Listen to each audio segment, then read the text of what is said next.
Então, vamos para a nossa terceira parte aqui. Vamos aí para como é que funcionam as coisas dentro da memória aqui, tá?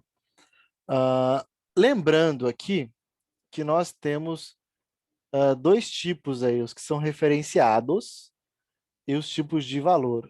Tipos referenciados e o tipo de valor, tá? Então, quando a gente observa a memória, né, o tipo inteiro é um tipo de valor. O tipo string é o tipo referenciado. Então, aqui, no tipo de valor, o espaço aqui, geralmente o espaço já é pré-alocado, né? Eu já tenho lá na minha memória o espaço alocado e eu armazeno coisas ali dentro, diretamente. Já no caso do tipo por referência aqui, o que acontece? O tipo string, ele pode assumir tamanhos dos mais diversos tamanhos, tanto grandes quanto pequenos. Então, você tem uma referência na posição de memória, e essa referência aponta para uma outra parte da memória onde está localizado de fato o dado. Tá? Então, são as duas formas de funcionamento de posicionamento de dados dentro da memória, por valor ou por referência. Os objetos são todos por referência, tá? Os objetos são por referência. Então, se eu tentar comparar o objeto A com o objeto B, né, eu não vou conseguir, mesmo que os dados desse objeto sejam diferentes, porque tem uma referência para uma posição de memória e o outro tem a referência para outra posição de memória, não vai bater essa igualdade. Boxing e unboxing. O processo de conversão explícita de um tipo valor para um tipo referência é conhecido como box, encaixotador. Quando essa operação é efetuada entre tipos que não são equivalentes, uma exceção é gerada pelo runtime.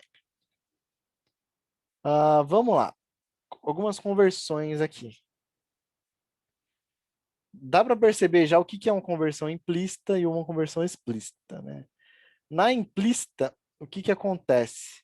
Eu não preciso colocar nenhum tipo de código adicional. Na explícita, eu explicito a conversão. Então, olha só, int x igual a esse valor aqui. Quero passar esse valor para short, eu tenho que explicitar a variável, o tipo short para qual eu quero converter. Aqui nós temos uma diferença entre quantidade e espaço de memória que é utilizado, né? Então, o que está acontecendo aqui? O meu tipo inteiro é 32 bits. O short é 16 bits. Então, se eu tentar fazer z igual a x direto, eu estou tentando jogar 32 bits no espaço que cabe 16. Eu não consigo fazer isso. E aí eu uso, né, isso, a conversão explícita, que vai fazer a truncagem disso aí. Ele vai truncar o meu dado, né, para caber dentro da minha variável do tipo short aqui. Mas olha só, tem uns problemas relacionados com isso, né? Eu pego lá o número 2 bilhões. O número 2 bilhões eu não vou conseguir colocar dentro de uma variável short, porque ele é muito grande. Então, a linguagem vai truncar tudo isso, tá? Ele vai cortar lá e vai colocar o que ele conseguir colocar e vai truncar. Não é muito confiável esse método aí, não. Double D, né? Eu vou fazer aqui, ó. Explícita e explícita. Vou passar o double para float, vou passar o double para long. Sistema unificado de tipos. Então vamos lá. Tudo é objeto. Uma última instância, em última instância, todos os tipos são herdados do objeto. Então vamos lá. Int e o double, objeto. Aqui são outros objetos relacionados aí a trabalho de memória, a leitura de arquivos, né? Leitura de dados de memória, outros também derivam do objeto. Polimorfismo. Temos aqui também esse conceito sendo utilizado no C Sharp. Tá? Ele implementa o conceito de polimorfismo de PO. Então, eu tenho aí meu exemplo, né?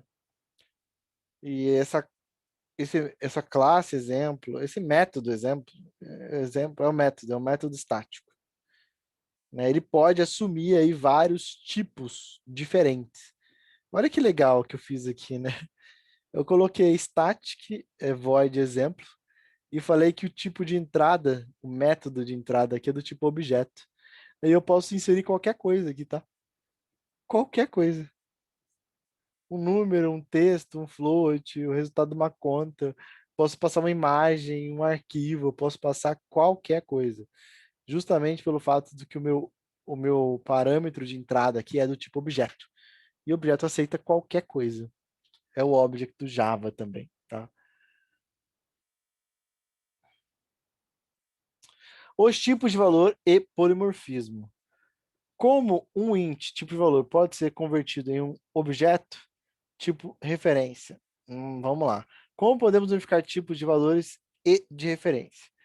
Boxing copia um tipo valor para um tipo referência. Unbox faz a cópia inversa. Então, observa aqui, ó, int i igual a 1, 2, 3.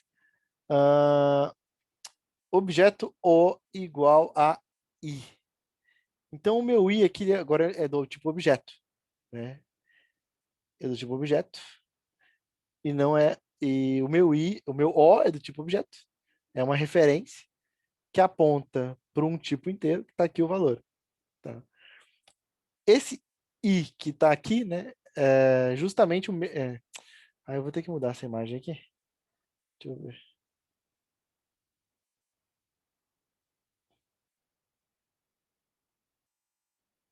Ah, deixa eu arrastar esse i para cá. Pronto.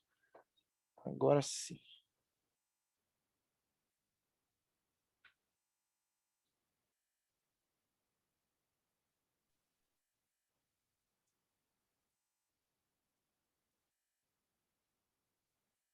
Pronto, agora sim. Né? O O, ele aponta para o I. O que, que é o O aqui? Ele é, na verdade, uma referência para o I. Tanto que se eu modificar I, né, eu modifiquei I, o que, que acontece quando eu modifico I? Se eu modifico I, eu modifico O. Os dois estão. Porque o O está apontando para a posição de memória onde está o I. Então, se eu modifico o I, eu modifico o O. Agora, no exemplo de baixo, int j i igual, eu tenho um inteiro aqui e passo o meu O, o que, que eu estou fazendo? Uh, não, eu estou desvinculando agora. Né? O meu O, ele não está na mesma posição o meu J não vai estar na mesma posição do meu I aqui, nem do meu O. O meu J terá um novo inteiro e estará em outra posição. É isso que eu quero dizer aqui nessa imagem. Tipos inteiros aqui, vamos especificar aqui a classe, né? System. A gente tem todos os tipos inteiros, né? Os que têm sinal e os sem sinal. O long, né? Imagina um número do tamanho de 2 elevado a 64, menos 1. Que é o número maior que ele consegue representar aqui no long. Não sai long, um long sem sinal. O tipo float, de ponto flutuante, o float e o double, derivam da classe system, single, system, double. Que legal, né? Isso aqui são alias, né? Eu poderia declarar system single x, por exemplo. A decimal também. E aqui é uma tabelinha melhor distribuída para nós aqui, né? Essa tabelinha já está bem melhor distribuída aí. E o que é que nós temos aí nessa tabelita? O tipo, o tamanho que consome na memória e o valor mínimo e o valor máximo que consegue ser representado nessa variável. Então, o long, né, ele vai até esse número de 0 até esse número aqui. Se eu somar isso mais isso, vai dar esse número aqui, tá? Que é o máximo que eu consigo representar. O float, o byte, o decimal e o char, né? Lembrando aí, cada letra 2 bytes que ele gasta de memória. Importante a escolha de tipo de dados correta, né? A gente já falou disso lá em banco de dados, né? Escolher o tipo correto, a gente economiza memória, processador, disco. E o resultado disso são aplicações mais bem construídas, que aproveitam melhor os recursos da máquina, consomem menos energia, dão uma resposta melhor para os seus usuários. Console. A classe console possui uma série de métodos estáticos que serve para controle do console. Né? Para quem quiser brincar aí, já as interfaces visuais, ó, console.background, já dá para mexer com as cores do background dele. A cor da letra, você já muda, já consegue fazer aquela papagaia, aquela brincadeirinha com o console, fazer um console tecnológico. Bip, você consegue fazer tocar um sonzinho, se você quiser, um bipzinho comum. Verifica se teclas estão pressionadas, né? Eu consigo saber se alguma tecla do teclado está pressionada, se o num lock está pressionado, caps lock pressionado. Eu consigo definir tudo isso. Write line, escreve numa linha. Clear, limpa o console. Write line, read, lê um dado. Eu posso mover o cursor da maneira que eu quiser, né? Para a direita, para a esquerda. Então, o cursor left 20, cursor top. Consigo escrever em qualquer lugar, cursor left. Né? Eu consigo manipular o cursor para determinar onde eu vou escrever no meu programa. Título da janela, né? O title do console, eu consigo mudar. Eu consigo por meio do console.title. Leitura de dados. Como é que eu faço isso? String nome, string sobrenome, nome console.readline, né? Li. Nome.sobrenome.console.readline. É um programinha bem simples de leitura e saída de dados aqui. Conversões aí, né? Como é que eu faço? Tem a classe convert. A classe convert. Eu consigo converter basicamente para todos os tipos possíveis, né?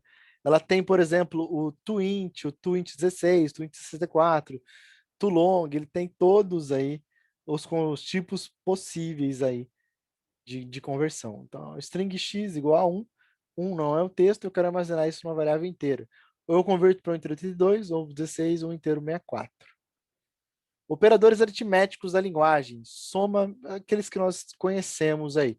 Né? Não é diferente do Java, não é diferente do C e não é diferente do C++.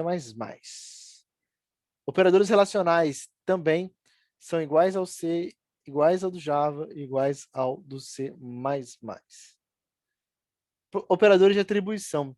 Eu não sei se eu mostrei isso para vocês em Java, mas eu consigo fazer, né? O igual é bem comum. O mais igual, ele pega o que está dentro da variável e soma com o que está depois do igual. Então, vamos supor aqui, o valor da minha variável x é igual a 5. Beleza. 5 mais igual a 5 dá 10. 10 menos igual a 5 dá 5. 5 vezes 5 dá 25. 5 dividido por 5 dá 5.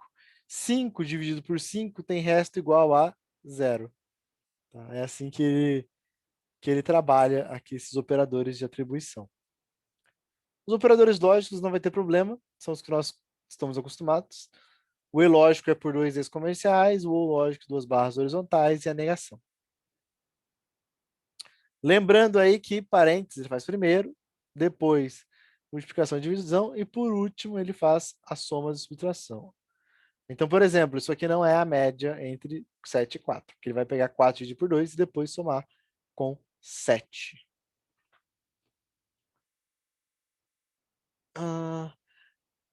Tecla de escape, né? Todos aqueles que a gente trabalhou lá na linguagem C estão presentes no C Sharp. Então, barra N, barra T, barra A, barra B, barra R, barra 0 estão presentes, tá?